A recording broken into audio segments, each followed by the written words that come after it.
Hello my lovely viewers, Assalamu alaikum and welcome back to my channel Jannat's Cook. আশা করি আপনারা সবাই খুব ভালো আছেন।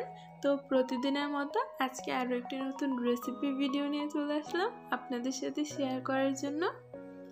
আজকে আমি আপনাদের সাথে শেয়ার করতে যাচ্ছি মজাদার চিকেন বার্গার।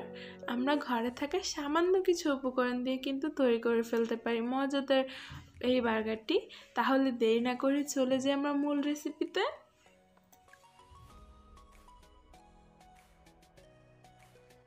তো ফার্স্টে আমি চিকেনের যে পেটিটা আছে ওইটা তৈরি করে নিব। এই জন্য আমি এখানে নিয়েছি 1 কাপের মতো মুরগির বোনলেস মাংস, আর দিয়ে দিয়েছি 1 টিস্পুনের মতো গোলমরিচ গুঁড়ো, আর দিয়ে দিচ্ছি 2 টেবিল স্পুনের মতো পেঁয়াজ কুচি করে।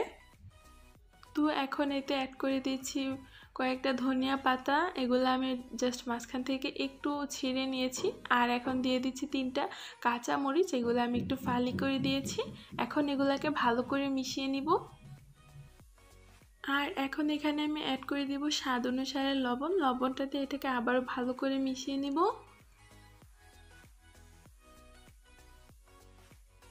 তো এই তো মাংসের সাথে সবগুলো উপকরণ মেশানো হয়ে গেলে এখন এখানে আমি একটা মিক্সার জারে এগুলা দিয়ে দিচ্ছি একসাথে। এগুলা জাস্ট আমি 2 মিনিটের জন্য ব্লেন্ড করে নিব। জাস্ট 2 মিনিটের বেশি কিন্তু ব্লেন্ড করলে মাংসগুলো একদম বেশি নরম হয়ে যাবে, তাই জাস্ট 2 মিনিটের জন্য আমি ব্লেন্ড করে নিব। তো এই তো আমার মাংসটা ব্লেন্ড করা হয়ে গেছে। এখন এটাকে আমি নামিয়ে নিয়েছি।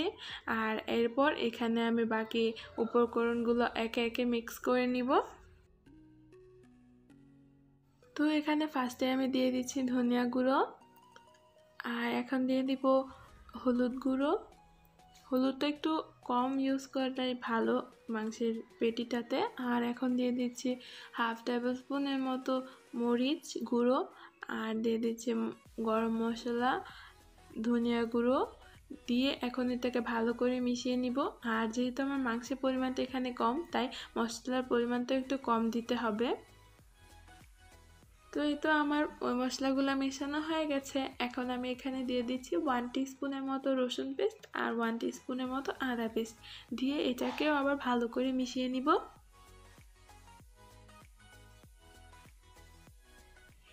আর এখন দিয়ে দিচ্ছি 1 টেবিল স্পুনের মতো রান্নার রেগুলার তেল।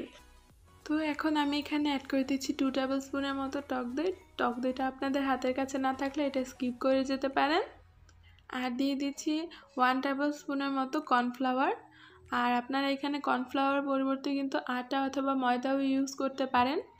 এখন এগুলো আবারও মিক্স করে নেব ভালো করে। তো এই তো আমার মিক্সচারটা তৈরি হয়ে গিয়েছে। এখন আমি চলে যাচ্ছি চুলায়। তো এই তো আমি চুলায় চলে আসলাম, আর এখানে একটা প্যান বসিয়ে দিয়েছি। এখন এতে 2 টেবিল স্পুনের মতো অয়েল ব্রাশ করে নিয়েছি। আর এখন এখানে বার্গারের যে রুটিটা আছে ওইটা শেপ করে গোল গোল করে আমি মাংসের যে পেটিগুটা ওইটা তৈরি করে নিচ্ছি। আর চুলার আঁচ মিডিয়ামে রেখে প্রায় 5 মিনিটের মতো এটাকে আমি ভেজে নিব। তো 2 সাইডে একটু লাল লাল করে ভেজে নিব, তাহলে এটা তৈরি হয়ে যাবে। আপনাদের যে সাইজটা আছে ওইটা অনুযায়ী টাইমটা একটু কম বেশি লাগতে পারে।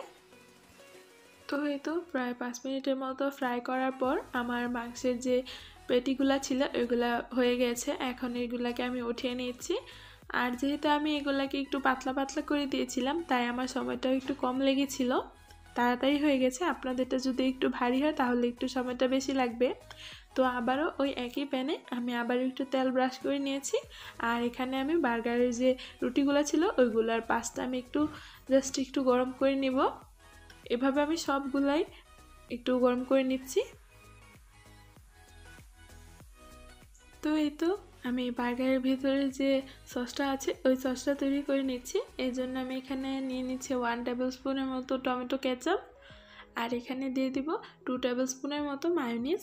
মায়োনিজটা আপনারা চাইলে বাহির থেকে কিনে এনেও ব্যবহার করতে পারেন, আবার ঘরেও তৈরি করে নিতে পারেন।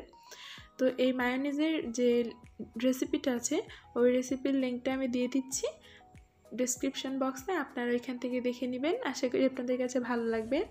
তো এই তো আমার সসটা তৈরি হয়ে গেছে। আর এখন আমি বার্গারটা তৈরি করে নিচ্ছি। তো এখানে আমি বার্গারের যে বান আছে বার্গারের বান দুটা নিয়ে নিয়েছি। নিয়ে এখন এই দুই সাইডে আমি ওই তৈরি করে রাখা সসটা দিয়ে দিচ্ছি ভালো করে। আর সসটা বেশি দিলে কিন্তু খেতে ভালো লাগে, আর আপনাদের কাছে যদি সসটা খেতে ভালো না লাগে তাহলে আপনারা অল্প পরিমাণ দিবেন। আর এখন এখানে দিয়ে দিচ্ছি যে চিকেনের পেটিটা তৈরি করেছিলাম ওইটা। আর এখানে উপরে ডেকোরেশনের জন্য আমি টমেটো স্লাইস দিয়ে সাজিয়ে নিয়েছি, আপনারা আপনাদের ইচ্ছে মতো সাজিয়ে নেবেন, যার যেরকম চয়েস। আর এখন এখানে আমি দিয়ে দিয়েছি কয়েকটা ধনিয়া পাতা।